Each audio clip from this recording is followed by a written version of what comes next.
Yo guys, welcome back to a brand new video, and today we're going to be reacting to Twisted Animatronic, the clue that proves someone survived. So I saw this video pop up in my feed while I was at work, and I wasn't on the job or anything. I was basically like on break, just browsing through YouTube looking for content to react to and stuff. And I run into this guy's video, Twisted Animatronic, and apparently he found something in the new Secret of the Mimic update, which I will be live streaming tomorrow as of recording. That there is someone in the window. Don't know which window, but we're gonna be figuring that out today. So yeah, let's not waste any more time and get straight into the reaction. What if everything you thought you knew about Edwin's fate in the FNAF universe was wrong, and potentially even Henry's? A hidden detail has just been uncovered in the new Secret of the Mimic update, and this clue could confirm a character's survival and rewrite FNAF lore as we know it. So prepare yourselves, because this is going to be a FNAF lore bombshell. Oh, and just before we get into it, hit that subscribe button for plenty more FNAF content coming up on the channel. You don't want to miss any of it, so hit subscribe right now, otherwise the Mimic will come for you. Now, once I first played Secret of the Mimic, I checked every nook and cranny to see if there was any hint at anyone being alive in the MCM factory, but no, zippo, nothing. But then this new Secret of the Mimic update came out, and as I was exploring the factory, I saw this. Now, this wasn't here before. It's likely this was added in the new recent update. Now, I know it's quite hard to make that out, but that is a moving silhouette of a person in the manager's office, and it's literally moving back and forth across the room. But wait, this is the same office where we see the Digityper. You know, that little robot which is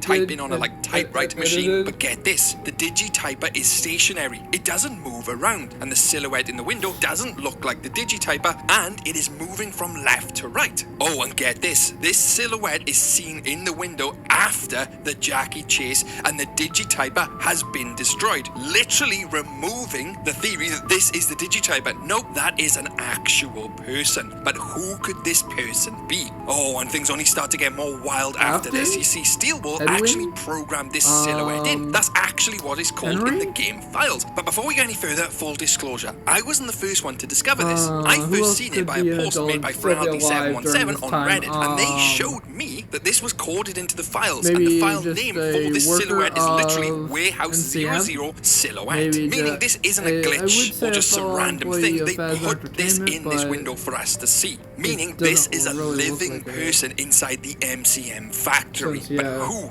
would be alive knocking around this factory and in the manager's office? Well, there's only a few people will come to mind. Let's go to the most obvious first, and that is Henry, right? And that is Edwin. Does this literally confirm Edwin's existence? Sorry, I mean that Edwin is still alive after the M2 attack. Personally, I never thought that because I covered it in my other theories. But let's not forget, Edwin isn't the only character which we can cover. There are other people who have known to been in the MCM factory. William Afton, Henry Emily. Now don't worry, we'll cover onto them later. Let's stick with Edwin for now. But first off, let's examine the silhouette. You can clearly see this is a silhouette of a fully grown adult, not a child. So that rules out a child such as David, etc., being alive in the factory. This is an adult silhouette. We know that just by looking at the size of the silhouette and comparing it to the actual environment and size around it in the office. Makes sense. And let's say this is Edwin and it confirms his existence. How would Edwin be able to stand? I mean, in the log, you know, the one we find in his house upstairs, it becomes quite clear that he can't stand or even move. And just so we're all on the same page, have a listen to this.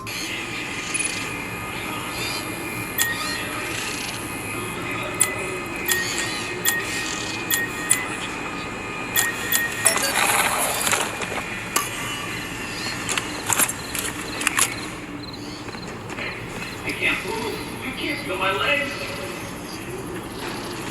You know, speaking of legs, what do you think? I just finished mine. There are still a few kinks to work out. I'm sorry, M2. Ask your mom if she's noticed.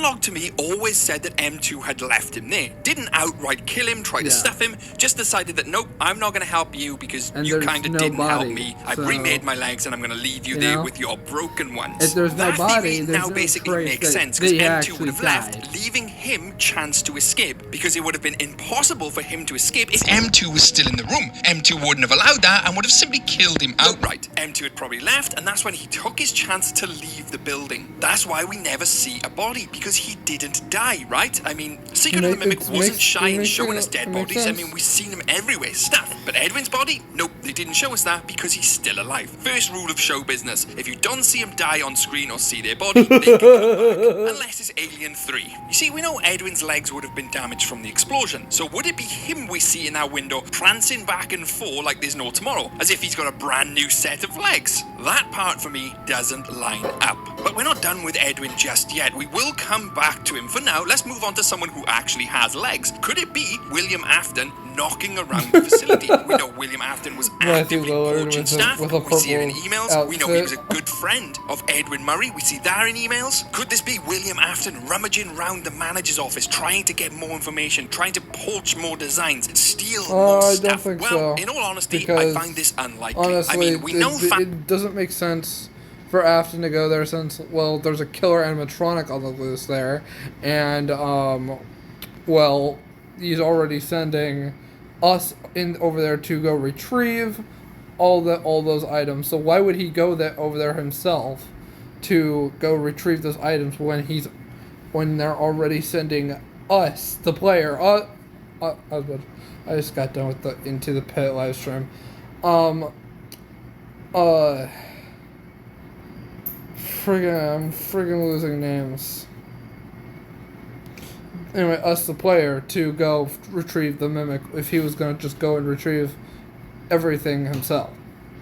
That would make no sense. Asby Entertainment is sending a team in to get the Mimic blueprints and everything else which belongs to them. They know this Mimic endoskeleton is a killing machine, so the fact William Afton would go in himself seems extremely unlikely. Unless the technicians they were sending in, he was hoping were the distraction so he could go in himself, grab some files and get out. That is an option, but very limited at this stage. But whoever's in the office has got workable legs, so it could be him. Who else do we know would be on site? We know Henry Emily could potentially be on site as well. We know Henry, or Hen as Edwin would call him, an affectionate term, were obviously great friends, and it's my belief that they were the ones who first started making all these puppets, these mascots for the Fall Fest prior 1979, back when Henry and William worked together with Edwin. Henry would likely have a vast knowledge of the factory, but what I wouldn't get is Henry doesn't seem like the type of person who would go in personally to that manager's office. Whoever's in the manager's office is there for a reason. They're not just walking around the MCM factory for a nightly stroll, they're in the manager's office for a reason. And Henry, I couldn't imagine being the type of person to go on and steal stuff from that office. But who's to say they're in the office stealing? Maybe they're not. Although it does seem likely, especially with all the emails saying that they were poaching staff and clearly poaching designs. Personally, I couldn't see Henry or William being in there. Now, you could say it was a member from another team,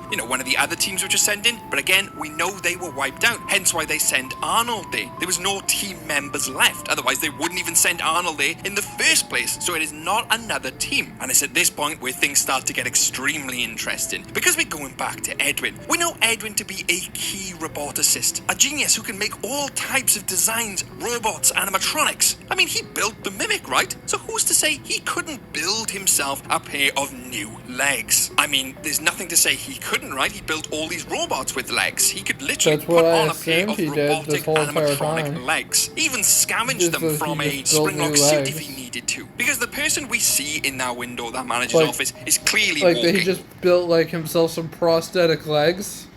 And if Edwin didn't have use of his legs, he'd have it's to possible. make use of his legs by weirder getting new ones, things have or at least happened augmenting his inside legs so the he's able franchise, to so use them. And what better why way to do not that with the prosthetic bottom legs? half of a spring-lock suit? Edwin at this stage is like turning into some type of hybrid cyborg, but you get what I mean. And then this starts to build into the entire lore of FNAF, because you see, in Security Breach and Ruin, especially Ruin, when Cassie is trying to bring down the Mimic, remember what Gregory says to Cassie? How do I know this is you for real? Is there another option? You need to get out of there now! How? My friend has access to the building map. Just follow the Which What friend would know? which I'm pretty sure we all thought was like Michael or something, or I think we thought it was either Michael or Henry, I'm pretty sure, right? The entire underground facility, the tunnels, everything buried below the Most likely pizzaplex. Michael, Who would but know that type of thing? Well, someone who obviously designed it, possibly even built it all, was down there themselves, Edwin Murray. You see, in the books, Edwin Murray does come back in the future really? to work for I Fazbear didn't know Entertainment that. as a board member, proving obviously that his age wouldn't be a problem Okay. here. So perhaps he's the one in the future who helps Gregory, that friend, to bring down his creation, bring down the mimic. All them years later, bringing down the endoskeleton, which is potentially haunted by his dead son. And then when you start thinking about that, everything starts to come full circle. I'm pretty sure making it's not sense. haunted It's all by been building up David. to I'm this. pretty That would sure, explain then how they know how there's Gregory different knows about explanations the of MXEX machine, because he was told hauntings about it from Edwin, David who actually built besides the the machine. mimic. He told him where to find it. He told him how to stop the mimic all along. What, Gregory wouldn't just know about this machine, know where to find it, know where to bring it. He had help from someone who built it, who knew about this from the very beginning, and who is still alive, because this silhouette shows us he's still alive. That silhouette to me is Edwin Murray, and all this I've just covered, this theory to me proves it. But whoa, hang on. What if this is just simply a spirit in the window? I mean, this is FNAF, there could be a spirit in the window, but let me just shut that down right now, because I know someone will come into the comments and say, this could be a spirit. Hang on. In the file, we know it's called Silhouette.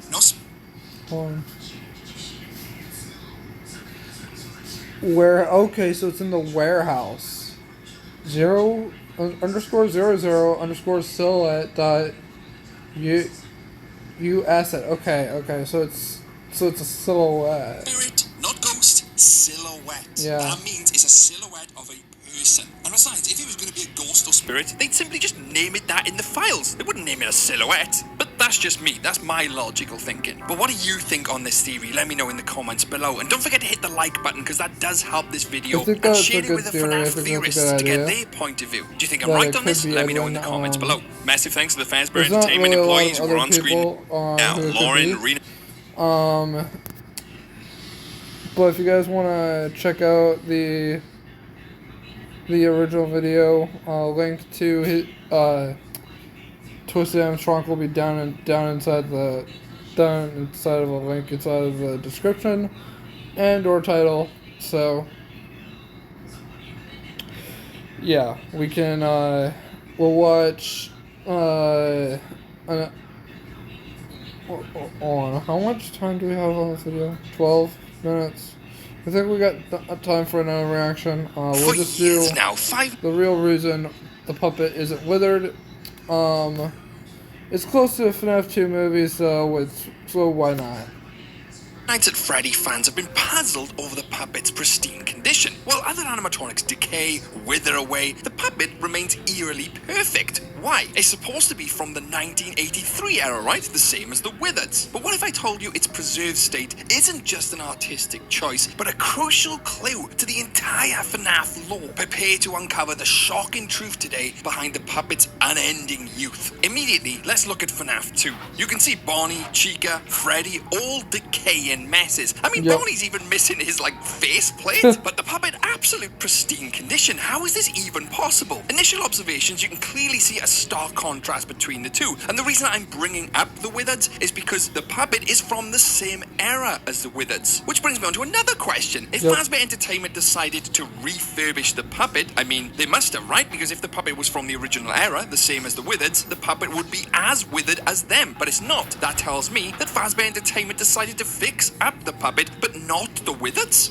Something's amiss here. And I'm just going to throw this in here. For people who don't think the puppet is old, you've only got to look at the puppet minigame. You know, give Yeah. gifts, give life. I mean, the puppet is literally seen putting the animatronics together, Yeah. giving them life. It's showing us that the puppet was around during the MCI, and the MCI happened many years before FNAF 2. Now, whether you believe it happened in 1983, 1982, 1985, makes no difference. It's years before FNAF 2. Thus, meaning the puppet is old, and literally the same era as the Wizards, but is not withered. You see where I'm going with this? Now, I know you could immediately say, wow, they clearly refurbished the puppet. Makes sense. But why would you refurbish an invention which didn't work? I mean, the puppet was designed to protect the children, protect Charlie, but clearly the only reason why it didn't protect Charlie is because some turds decided to put present boxes on top of its present box.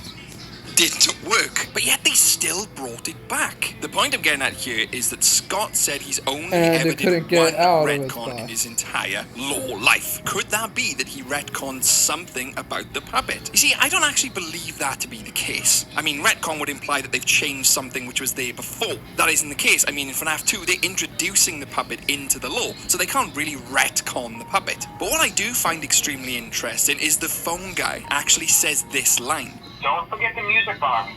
I'll be honest, I never liked that puppet thing. It's always thinking, and it can go anywhere.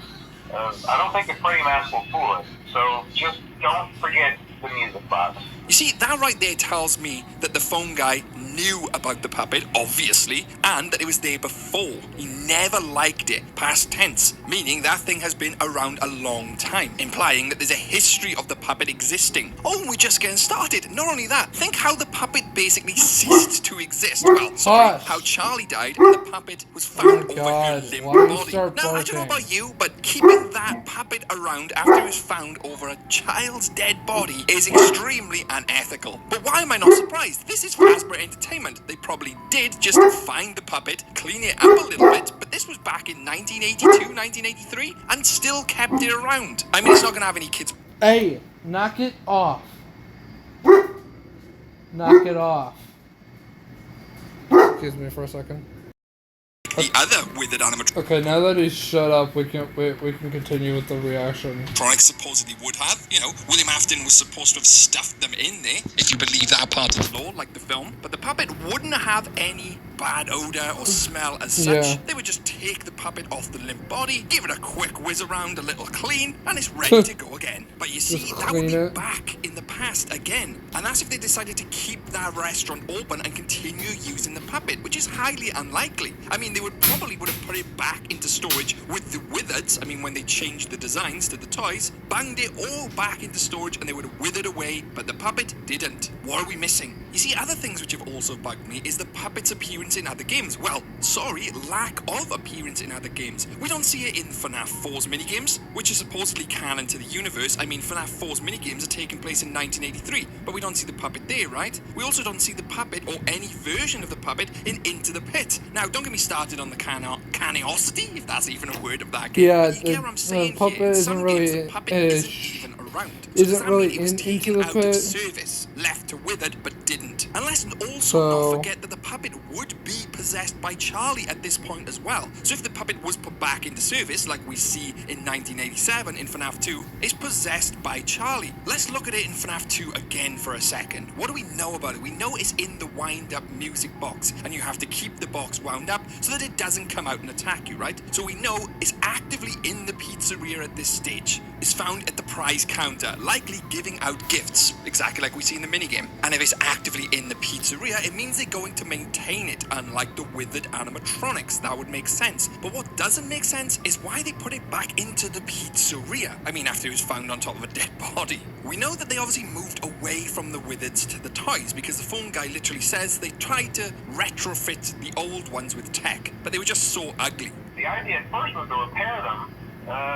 They even started retrofitting them with some of the newer technology, but they were just so ugly, you know, and the smell.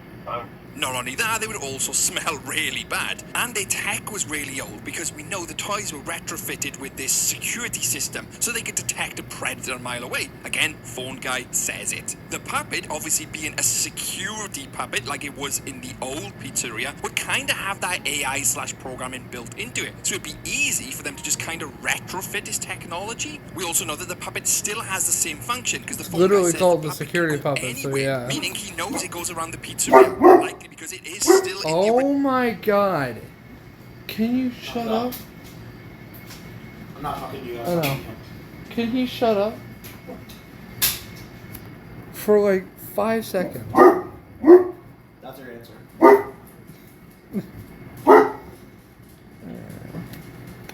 Just hide the pain.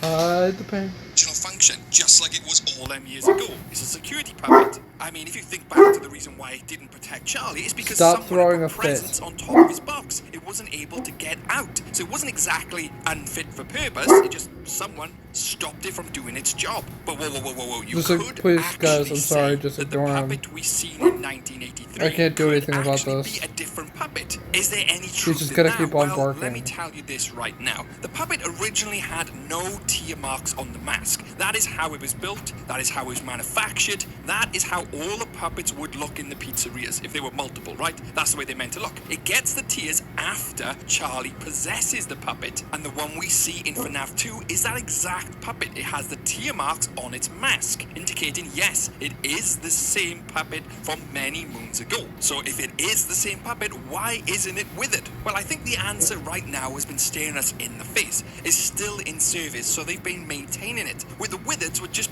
literally left abandoned out the Yeah, back, makes unused. sense. It's ugly, horrible, smelly. Whereas the puppet was actively in service. Of course they would maintain it. Well, to a degree, this is Fazbear Entertainment. The only thing I find extremely suspicious is the fact that they used the same puppet, the one they found on top of a dead kid's corpse. That is unethical, but that only builds into the lore of Fazbear True. Entertainment, I think, in my Like, if you eyes. found They an see it, and animatronic rather than on throw it top out of because a they don't want to be dead associated kid's with this body, bad press, you and they wouldn't, go, "Oh, no, you we'll wouldn't keep that. automatically We'll just fix it use up that and put for it your back in the pizzeria. pizzeria with a new lick of paint and the That toy makes no animatronics. sense. Problem solved. And rather than just bin the withers, oh, they keep them as well. They keep them for parts, which is another story in itself. And if you enjoyed this, hit the like button. It really does help me out a lot. And go and watch all my Yeah. other videos on Make FNAF sure if to you like, enjoyed this one. subscribe A massive to, thanks to this guy on Reddit. to the animatronic, just like I said in the last video.